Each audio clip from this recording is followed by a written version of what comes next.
there's to build back the confidence, I would say, like, to me at least, like, confidence really comes from feeling able and having a repeat experience of success, right? And so there's the first thing I would recommend is redefining what sex is, because I think there's a lot of people who define sex as only, if it's a heterosexual relationship, only penis and vagina, and they have to be touching, or otherwise it's not sex, right? You can really expand the definition of sex to hold so much more.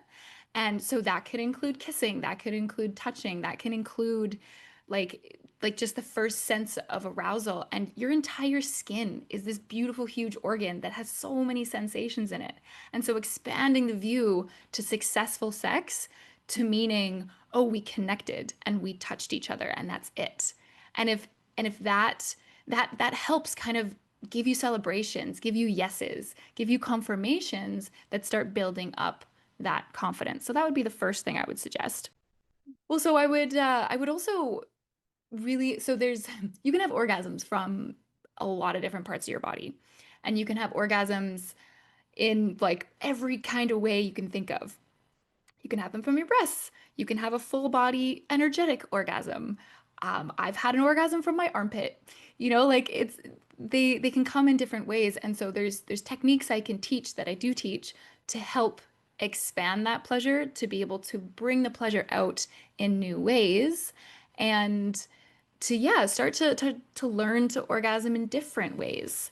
And so that's how I would suggest if somebody especially was like, didn't have the same functionality in their body, if there was any sort of paralysis that happened, that would be the new route is like, well, like we're going to change the definition of orgasm and we're going to, expand that definition. The number one thing is also to say, let's take the goal of orgasm out of the picture.